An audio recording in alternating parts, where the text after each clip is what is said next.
Bago ka tumaya ay mainam na gawin nyo po muna ito. Isulat nyo po dito yung amount na matagal mo nang pinapangarap. Kahit magkano, wishes lang naman ito kaya kayo po ay mag-wish na ng todo-todo ng ninanais po ninyo. Halimbawa, dahil ako ay favorite ko ang 7, sabihin ko lang dito ay 7 million. Or kaya 7 billion. O bahala po kayo mga bossing. Ngayon pa mga bossing, bahala po kayo kung anong gusto po ninyo. Pero kailangan naniniwala ka na magkakaroon ka ng ganyan. Huwag kang magkakaroon ng alinlangan. Kasi kung may alinlangan ka, huwag ka munang gagawa. Isa ito sa mga sikreto para ikaw ay makapanalo.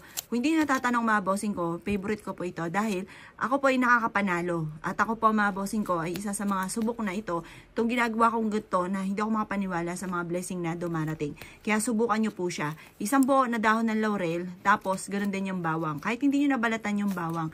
Tapos kailangan natin ng cinnamon. Etong cinnamon, ilalagay natin siya dito. Pagsasamahin natin siya. Kailangan nakasama po siya dito. Yan, sabihin nyo po dito, magkakaroon ako ng maraming pera. Ganyan ang gagawin po ninyo mga bossing. Ang cinnamon, marami kang mabibila ng ganito sa supermarket, kahit sa mga online, marami kang mabibilhan. Ngayon, etong tatlong ito, perfect na sangkap ito para makapanalo ka ng malaking halagang pera. Kung gusto mo yung hindi pipitsuging pera, ito ang kailangan po ninyo para ikaw ay magkaroon ng maraming pera. Ngayon mga bossing ko, ang gagawin nyo, alas 7 ito ng umaga ang paggawa. Magkakaroon na ako ng maraming pera at kailanman hindi na ako mamumblema tungkol sa usapin ng pera. Basta lagi kang positive po talaga ang mga magaganap po sa inyo. Ikaw mismo ay maa-amaze sa dami ng mga blessing na darating po sa buhay po ninyo. Proven po ito mga bossing. Gagawin nyo lamang, basta lagi kang positive at pagkatapos, tutupiin nyo po ito. Yan, ganyan lang ang gagawin po ninyo. Maraming pera ang darating sa akin. Mananalo na ako ng jackpot. Ilalagay niyo po ito sa silver.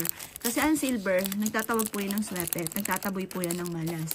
Kaya kung gusto niyo na swertehin at hindi ka na malasin, gagamit ka ng silver.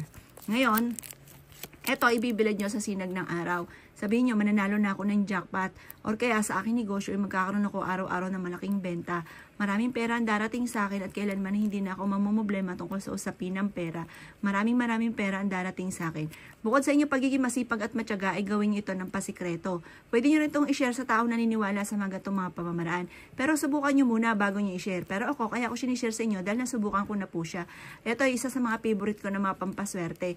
Mas lagi itong dadalhin, ang dulot nito ay swerte. Lalo na kung ikaw ay tataya. Kaya ako kininiwala sa mga gatong mga pamamaraan. Asya mga boss, good luck po sa inyo po lahat.